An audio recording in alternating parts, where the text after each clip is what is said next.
Boxing King Media in association with Boxro, boxing royalty, boxing legend Mr. Buddy Mcgirt in the corner of Dan Aziz. Your first camp with him. Just tell me how do you rate Dan as a fighter? I mean, he's raw right now, to be honest. He's raw. He's got a lot to learn. I'm not going to lie to you. But the good thing about him is that he's willing to learn. And he works hard. I give him that. And when you tell him to do something, he keeps trying it till he gets it. You know what I mean? And I like that about him. Obviously, you've had a bit of time with him. He's known as a come-forward fighter. Would you stop him from doing that, or would you try and tweak? Like, what kind of tweaks would you add to his game? No, I gotta keep him, right now where he's comfortable, and just make improvements on that, and then build from that. And his opponent, obviously Rocky Fielding. Do you know? Obviously, he fought Canelo. I'm guessing he saw that fight. What do you know about? I didn't see the fight with Canelo, and I saw briefly the fight he had with Callum Smith.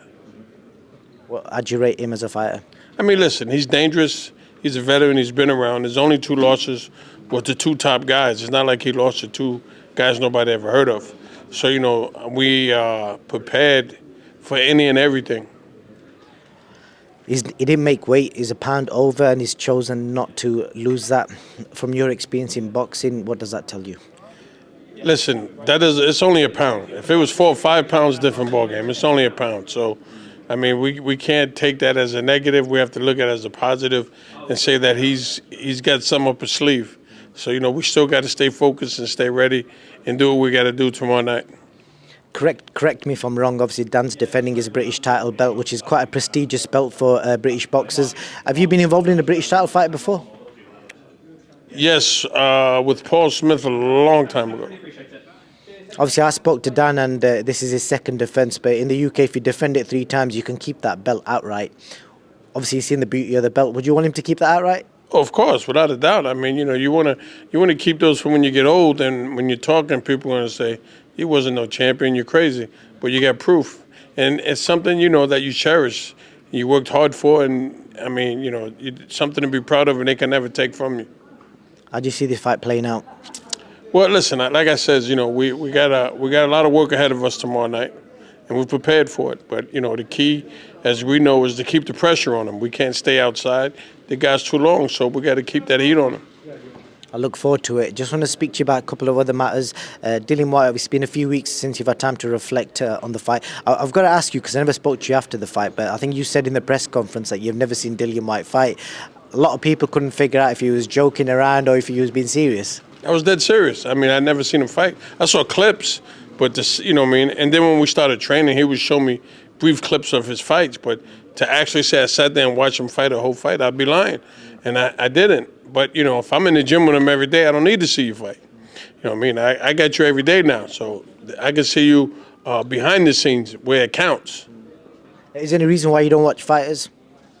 It's not that as the reason why I don't watch them, is that boxing's not the same like it used to be, man, So, and you got all these different channels. A lot of his fights are on, I guess, the Zone or what's the other thing over here? Sky Sports. Sky Sports, And now, you got people got apps on the phones for it. I don't have all that, man, If I can't get it on Showtime or, with HBO or ESPN, then I'm not watching it. Yeah, so you're watching Aaron Pryor on YouTube earlier, so that makes sense. So, obviously, Anthony Joshua's come out and said he wants to fight Dillian Whyte next. Dillian was, like, Eddie Hearn kind of gone back and said he's not 100% sure if that will happen next. What do you think is the right fight for the guy next? Listen, right now, after the last fight, we got the rust off. I mean, we got the kinks out. I mean, we was able to work together for 12 rounds. And so now we will take what we did in that fight and put it together what he can normally do. So to me, it really doesn't matter who we fight next. We needed a fight like that just to see where we at as far as making a little adjustments. So now we put everything together, so whoever they throw our way next, he'll be ready for. Have you had time to watch the fight back? Because Jermaine Franklin's team are adamant that they should have got the decision. Have you watched it back at all or scored it? No, I was there that night. I don't need to see it again. How did you score it? I thought Dillian won. You know what I mean? The last 4 rounds, he controlled it with his left hand. You know what I mean? Early in the fight, Jermaine was throwing a lot of shots, but a lot of shots wasn't connecting. Dylan was blocking a lot of the shots. I guess a lot of people was expecting Dylan to come out and make it a war, but you can see you couldn't do that with a kid like him. He was smart. He's a good fighter, that kid. He's a good fighter. He's smart, and they had a plan. They was hoping Dylan would do that. They run out of gas late, but when they stepped on the gas in the 8th round, we stepped a little bit more. You know what I mean? So listen, we kept it simple, and we stuck with what was working for us, and got the W. Now we're on to the next. There's suggestions and rumours. Obviously, Anthony Joshua's in the US right now looking for a new coach. Your name was thrown in. Obviously, you're obviously not training him because you're out here in the UK. But did he ever approach you? He never approached me. No, he hasn't. If it did, obviously, it wouldn't make any sense because you're training Dillian Whyte. But would that have interested you? Of course, it'd been interest, without a doubt. You know what I mean? Right now, I can't really. It'd be great because I just think that with him, the adjustments that he needs is nothing major. If anybody tries anything major, any major adjustments with him, it's not going to work. And I think a lot of people are overlooking that. You know what I mean? But on the second hand, I would only do it if he's not fighting Dylan. If he's fighting Dylan, of course, I got to stay with Dylan because I was with Dylan first.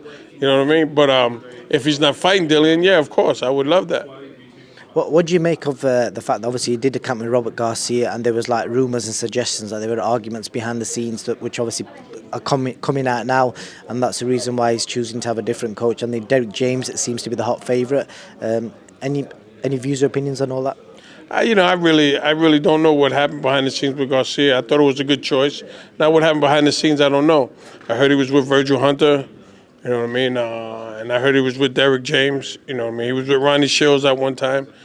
He went to Canelo's trainer at one time. So I really don't know. I just hope that he, sits back and really evaluates whatever decision that he makes and understands that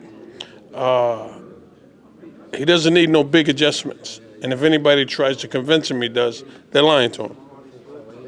And last thing I want to speak to you about, buddy, is the time you fought Mcgirt Trailer. Was it your first KO loss? Just tell me because a lot of people speak about Mcgirt Trailer now and say, what a fighter he was. He was obviously robbed of the Chavez win. Tell me about your experience sharing the ring with that guy. Well, first, he didn't KO me now. My manager stopped it. Yeah, my manager stopped it. It was, he was a hell of a fighter. Very fast, very fast. He had a great trainer in his corner, which helped him also. But Mcgirt was a very good fighter. He won fights that people didn't expect him to win. He was beating Chavez the first time, unfortunately. That unfortunate incident in the 15th round. The 12th round? The 12th round, it wasn't 15th. In the 12th round, as Richard Steele said that he was really taking a battering. He was never the same after that, even though he came back and he beat Aaron Davis for the welterweight title. But I don't think he was really the same Mcgirt Taylor anymore after that. A last question for you, buddy. You've obviously got a brilliant boxing legacy yourself. Who was the greatest boxer, whether it was sparring or in a fight, that you shared the ring with? Okay, the best I've shared the ring with was Pernell Whitaker. The smartest was Sal Mamby, who was a former junior welterweight champion in the 80s. He was the smartest. Pernell was the best. Sal Mamby was the smartest. I do watch a lot of these unknown fighters from the 80s. One of my favourites who never really got the recognition, Michael Dokes. That was, God bless him, very dear friend of mine. One of the best. Unfortunately, he got caught up in the drug scene, but he had some of the fastest hands, as a heavyweight, and he had hell of boxing skills. But he also would sit there and stand toe to toe with you. He fought the second fight with Mike Weaver. They stood toe to toe for 15 rounds outside in the Las Vegas heat in August. But Michael Dokes was my man. I love him as a person, as a fighter. Great guy. God bless him. May he rest in peace. On that note, buddy Mcgirt, I appreciate your time. Thank you so much. All right, thank you. Thank you.